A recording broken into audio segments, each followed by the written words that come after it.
रामदेव ने जाति छोड़ दी। बाबा रामदेव ने सोचा कि मैं हिंदू धर्म में रहूं या ना रहूं, मैं यादव रहूं ना रहूं। मजे की बात यह है कि बाबा रामदेव उर्फ सलवारी बाबा जो है वो ओबीसी समाज से आता है, और ओबीसी में क्या नाम है, यादव जाति से आता है।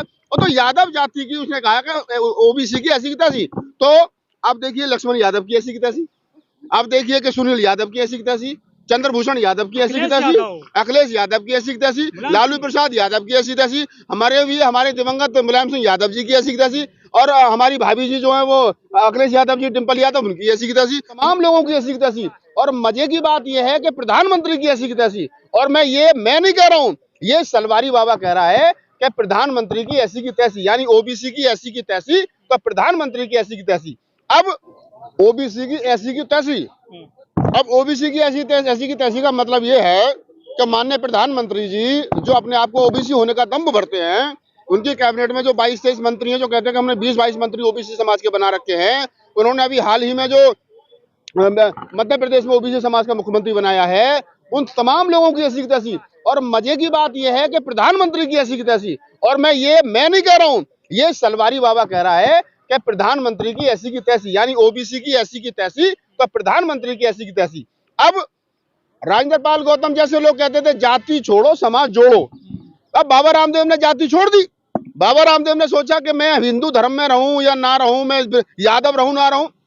मजे की बात यह है कि बाबा रामदेव उर्फ सलवारी बाबा जो है वो ओबीसी समाज से आता है, और ओबीसी में क्या नाम है, यादव जाति से आता है। और तो यादव जाति की उसने कहा कि ओबीसी की ऐसी की तैसी। तो अब देखिए लक्ष्मण यादव की ऐसी की तैसी, अब देखिए कि सुनील यादव की ऐसी की तैसी, चंद्रभूषण यादव की ऐसी की तैसी, अखिलेश यादव की ऐसी की तैसी, लालू प्रसाद यादव की ऐसी तैसी, हमारे दिवंगत मुलायम सिंह यादव जी की ऐसी की तैसी, और हमारी भाभी जी जो है वो अखिलेश यादव जी, डिम्पल यादव, उनकी ऐसी की तैसी, पूरे यादव परिवार की ऐसी की तैसी है। अक्षय यादव, धर्मेंद्र यादव, रामगोपाल यादव, शिवपाल यादव, उधर लालू यादव, तेजस्वी यादव, धर्मेंद्र यादव, और बिहार के नए नए मुख्यमंत्री जो बने हैं वाकई अपना मध्य प्रदेश के मोहनलाल, उनकी सबकी ऐसी की तैसी। और ये कह कौन रहा है, कह रहा है यादव जाति का अपने आप को जो कह रहा है कि मैं अग्निहोत्री ब्राह्मण हूं, मैं द्विवेदी ब्राह्मण हूं, त्रिवेदी ब्राह्मण हूं, चतुर्वेदी ब्राह्मण हूं, वो 1.5 आंख वाला बाबा जो सलवारी बाबा ये कह रहा है कि ओबीसी समाज की ऐसी की तैसी।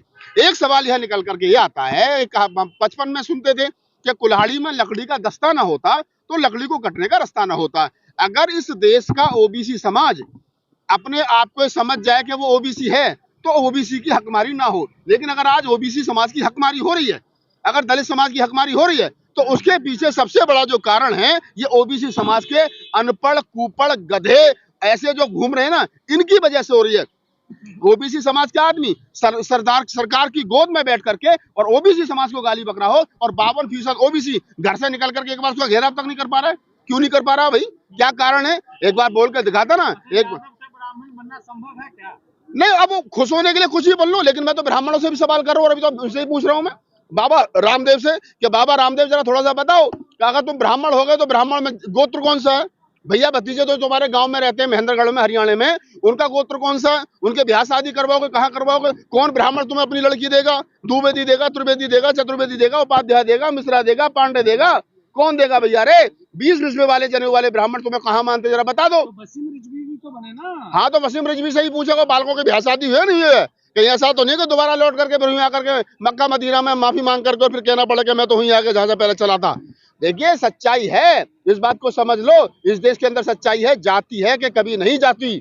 ये जितने लोग जिनका सरकार इस्तेमाल कर रही है, SC ST OBC माइनॉरिटी समाज के लोग जिनका इस्तेमाल कर करके इस देश के अंदर हिंदुत्व स्थापित कर देना चाहती है, इस देश के अंदर एक विचारधारा स्थापित कर देना चाहती है, इस देश के अंदर इस देश का भगवाकरण कर देना चाहती है, इस देश को एक रंग में रंग देना चाहती है। अगर ऐसा पहली बात तो होगा नहीं, अगर हुआ तो याद रखना इसके लिए, इस देश के लिए, इसके लिए सबसे ज्यादा जो जिम्मेदार हैं ये सलवारी बाबा जैसे लोग होंगे। यही लोग होंगे जो RSS के इशारे पर बोल रहे हैं, यही लोग होंगे इस देश के संविधान के हत्यारे, यही लोग होंगे इस देश के समता मूलक समाज के संस्था के हत्यारे, यही होंगे फूले पेरियार अम्बेडकर की विचारधारा के हत्यारे। बाबा को ओबीसी समाज कैसे माफी मांगेगा? नहीं, ओबीसी समाज जो है, ओबीसी समाज के साथ दिक्कत क्या है, ओबीसी समाज में एक दो जातियों को थोड़ा थोड़ा छोड़ दें, यादवों को छोड़ दें, थोड़ा मोस्ट बैकवर्ड साक्य कुशवाहा पटेल और इनको छोड़ दें, उनको छोड़ दिया जाए तो वो ज्यादातर हिंदू धर्म की चादर में लिपटे हैं। और वो अब 22 तारीख को जो राम मंदिर में प्राण प्रतिष्ठा होने जा रही है, उसके लिए दिए खरीद रहे हैं, उसके लिए क्या नाम है, घी खरीद रहे हैं, उसके लिए बत्ती खरीद रहे हैं कि उनको दीपावली मनानी है। अब सवाल जब ये है कि भाई तुम्हारा दीपावली मनाने से, मंदिर में जाने से, मंदिर में घंटा बजाने से तुम्हारा कुछ नहीं होना, तुम्हारा जब होगा जब तुम इस देश के सिस्टम में आओगे। ओबीसी समाज को यही पता नहीं है। अब ये बेचारा हमारा जो पेट घुमा घुमा करके जिसने 1000-2000 करोड़ की प्रॉपर्टी इकट्ठा कर लिए, वही ओबीसी समाज को गाली बक रहा है। मतलब मजे की बात यह है कि एक यादव जाति में पैदा हुआ बाबा रामदेव, महेंद्रगढ़ का रहने वाला अनपढ़ आदमी, स्कूल की कभी शक्ल नहीं देखी, 10वीं कभी करी नहीं, वो आदमी इस बात को कह रहा है कि ओबीसी समाज की ऐसी की तैसी। तो मुझे तू बता फिर तेरी ऐसी तैसी नहीं तो है? सर हिंदू धर्म की जो उसने चादर ओढ़ी है भगवा कलर की, उसी से ही तो वो करोड़पति बना है। सही तो कह रहा है कि मैं ओबीसी की एसटी कर दूंगा, मैं ओबीसी नहीं हूँ, मैं ब्राह्मण हूँ। देखिए, सरकारें आएंगी, सरकारें जाएंगी।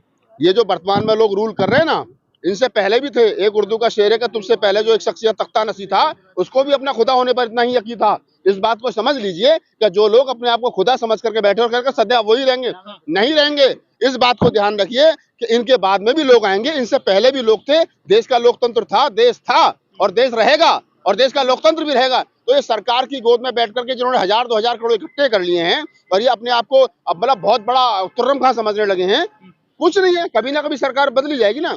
पिछली बार सलवार पहन के भागा था, इस बार साड़ी पहन करके भागेगा, कोई बड़ी बात नहीं ये है। बाबा और ये जो जब वो करते हैं, सारे कथा करते हैं, ये क्यों बोल रहे हैं दलितों पर, ओबीसी पर? क्या इनके सठिया गए हैं दिमाग? देखिए, अब तक बोल रहे थे रामभद्राचार्य, अब तक बोल रहे और दूसरे शंकराचार्य, अब तक बोल रहे थे सवर्ण मानसिकता के लोग, लेकिन अब ओबीसी समाज का लोग अपने वालों को गाली दे रहा है। मैंने बताया ना कि यादव जाति में पैदा हुआ बाबा रामदेव, जिसने पेट घुमा घुमा करके सरकार के सारे 1000-2000 करोड़ की प्रॉपर्टी इकट्ठा कर ली है, वो अपने आप को ये समझा कि मैं बहुत बड़ी तुर्रम खा हो गया, जबकि उसे पता नहीं है कि कालखंड में जब कभी कहीं साहित्यकार को, इतिहासकार वर्तमान समय पर कुछ लिखेगा मेरे जैसा, तो फिर कहेगा, फिर बताएगा, फिर पूछेगा कि कौन था रामदेव। आकलन तो तब होगा ना, अभी थोड़ी होगा, 100 साल के बाद आकलन कुछ होगा। लोग ये भी कह रहे हैं कि क्या पता रामदेव की माँ ने उसके कान में बता दिया हो कि तेरी जाति ये है, उसको पता हाँ, होगा ना? ये बड़ा सवाल है। ये आपने जो कहा कि हो सकता है भी रामदेव की माँ ने ये बता दिया बेटा तेरा पापा अग्निहोत्री ब्राह्मण था, तो ये तो भाई मैं तो देखो इस बात को नहीं कह रहा हूँ, अब आपने ये याद दिलाई है, तो ये बात हो सकती है। कई बार जैसे वो एनडी तिवारी का डीएनए टेस्ट हुआ था और बाद में पता चला था कि ये एनडी तिवारी का बेटा है शेखर, तो हो सकता है उनको भी अंदर से याद आ रही हो। थोड़े दिन के बाद में ये भी कहने लगे फलाने जो वहाँ के मठाधीश थे, हमारी मम्मी हमारे चाचा वो हमारे घर जाते थे, वो हमारी मम्मी वहाँ जाती थी, तो हो सकता है कुछ गड़बड़ रही हो, तो इसलिए वो कह रहे हो कि मैं तो अग्निहोत्री ब्राह्मण हूँ। द्विवेदी, त्रिवेदी, चतुर्वेदी, उपाध्याय जी, पांडे जी, जो भी 20 का वो बता रहे हैं। ये बात पत्रकार बंधु आपने बिल्कुल ठीक कही कि अगर बाबा रामदेव ने ये बात कही है कि मैं जो है वो मैं ब्राह्मण हूँ, मैं ऐसी की तैसी ओबीसी समाज की, तो ये समझ लीजिए कि बाबा रामदेव के कान में बता दी होगी मरती हुई अम्मा ने, कि जैसे फिल्मों में नहीं होता था, अमिताभ बच्चन की फिल्मों में निरुपमा माँ बनती थी, वो मरते टाइम कहती थी कि बेटा तुम्हारा बाप ऐसा नहीं ऐसे है, और वो बाद में उसकी एंट्री होती थी। तो रामदेव की जिंदगी में हो सकता है इस प्रकार के बाप की एंट्री हो, ट्विस्ट आएगा और वो कहेगा कि ओहो ये है। आज अगर उसने ये बात कही है तो ये बात सच है, ये बिल्कुल फिल्मी सीन चल रहा है। हाँ, बिल्कुल बाबा ठीक कह रहा है कि मेरा बाप जो है वो ब्राह्मण है, मैं ब्राह्मण का खून हूँ, मेरे अंदर में अग्निहोत्री ब्राह्मण हूँ। सर एक बाबा हो रहे रामभद्राचार्य, वो आंखों से अंधे हैं लेकिन चमारों को निशाना बना रहे हैं सर, कथा बांधते हैं। देखो, मैं उनका धन्यवाद करता हूँ बाबा रामभद्राचार्य का, उनका इसलिए करता हूँ, शंकराचार्य जी का मैं धन्यवाद। सबसे बड़ी बात यह है कि उन्होंने इस चमार जाति के कुनबे को छोटे से बड़ा कर दिया। पहले चमार कितने थे देश के अंदर भाई, शेड्यूल कास्ट में 25% में 15% चमार, बाकी अन्य नॉन चमार। अब उन्होंने कहा कि जो राम को नहीं मानता वो सब चमार हैं। अब मुसलमान चमार, जैनी चमार, बौद्ध चमार, कबीरपंथी चमार, नानकपंथी चमार, रैदासपंथी चमार, अब जो राम को नहीं मानता, ये जाट जो आर्य समाजी बने फिरे हैं ये चमार, यादव जो अपने आप को कह रही है हम तो लाली सिंह यादव को मानते हैं वो चमार, ये जो भी राम को मतलब ये मान लो कि जो भोले की भी पूजा करता है वो भी चमार, राम के अलावा जो हनुमान की भी पूजा करता है वो भी चमार।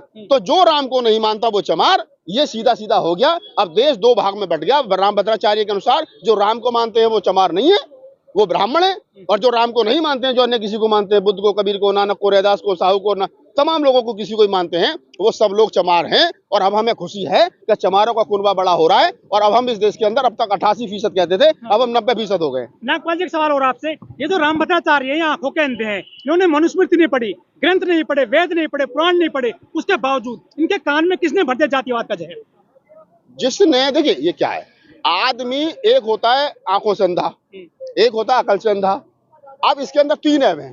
पहले बात तो आंखों से अंधा, दूसरी बात, अनपढ़, जब आंखों से अंधा तो पढ़ा लिखा तो कुछ होगा नहीं, कोई यूनिवर्सिटी से पीएचडी तो करी नहीं है रतनलाल सर की तरह, लक्ष्मण यादव की तरह, नीतू की तरह है। अब तीसरा, मनुवाद का जहर। तो ये जो सारा सिस्टम है, इस सारे सिस्टम में का उसके दिमाग में जो जहर है वो समय समय पर उगलता रहता है। पिछले दिनों उसने कहा था मरे मुलायम काशीराम बोलो भैया जय श्री राम। उससे पहले उसने कहा था कि मोदी जी को नहीं पता कि बुद्ध ने इस देश में कितना, हिंदू धर्म का कितना नुकसान कर दिया है। मोदी जी विदेश में जाकर के कहते हैं बुद्धा की धरती से आया हूँ। तो ये सच्चाई है, वो उसके दिमाग में जो जहर है उसको समय समय पर वो निकालता रहता है, और ये कोई बड़ी बात नहीं। मोदी जी इनके चरणों में आते हैं, दरबार में आते हैं, सर झुकाते हैं। सर देखिए, वर्तमान समय में मोदी जी तुम्हारे भी चरणों में आ जाएंगे, मेरे भी चरणों में आ जाएंगे। मैं अपने वाला काम छोड़ करके एक बड़े से मंदिर का मठाधीश बन जाऊं, और मेरे यहाँ 1000-2000 आदमी डेली आने लगे, राहुल नागपाल बाबा की जय हो, राहुल नागपाल मठाधीश फला फला मंदिर। तो मोदी जी को लगा यहाँ से 10,000 वोट मिल सकते हैं, तो वो मेरे भी पैरों में आ जाएंगे। ये सब वोटों की राजनीति है। आधे अधूरे मंदिर का में प्राण प्रतिष्ठा करना, चुनाव से पहले जब उनके शंकराचार्य सारे नाराज हैं, आप समझिए ना देश की राजनीति जा किधर रही है, आप इस पर विचार करिए। और मोदी जी जैसे लोगों को, योगी जी जैसे लोगों को, रामभद्राचार्य को, रामदेव को, ये जितने लोग हैं इनको ज्यादा सीरियस मत लिया करो। मैं हमेशा कहता हूँ, देश में पहली बार कोई शूद्र मंदिर का उद्घाटन करेगा। ओबीसी हैं, शूद्र हैं, पिछड़े हैं मोदी जी। अब ये भी मैं कह सकता हूँ कि जब सरकार बदलेगी तो 4 शंकराचार्य जो नाराज है फिर ये शुद्धिकरण करेंगे। ये शुद्धिकरण करेंगे जब ये मोदी जी प्रधानमंत्री नहीं रहेंगे, और जब उनके हाथ में ताकत आएगी तो फिर इसी मंदिर का शुद्धिकरण किया जाएगा। जैसे बाबू जगजीवन राम के मूर्ति छूने से मूर्ति का शुद्धिकरण किया गया, जैसे क्या नाम है अभी वर्तमान में अखिलेश यादव से गौमूत्र से क्या नाम है सीएम हाउस का शुद्धिकरण किया गया। तो ये भी दिन आएगा, आप और हम यही रहेंगे कालखंड में, कि कभी ना कभी इस राम मंदिर का शुद्धिकरण होगा, और ये शंकराचार्य कहेंगे कि ओबीसी समाज के मोदी ने इसका उद्घाटन किया था। 22 तारीख को दीपावली मनेगी पूरे देश में, दुनिया में 100 में राम उत्सव मनाया जा रहा है, मंदिर सजाए जा रहे हैं देश में। अच्छा, जब लोगों के पास कुछ काम धंधा नहीं है, मैं तो सरकार का धन्यवाद करता हूँ, कम से कम हर 6 महीने के बाद में कुछ ले आती है, कहती है कभी ये करो, और लोग भी इतने मूर्ख करने लग जाते हैं। कोरोना में थाली बजाओ, लाइट बंद करो, टॉर्च जलाओ, और मैं बहनों भाइयों ऐसा करो वैसा करो, और अब यह दिवाली मनाओ। अरे मोदी जी पत्नी को नहीं ला रहे हैं अनुष्ठान में। अरे मैं वही तो कह रहा हूँ, समस्या ये नहीं है, समस्या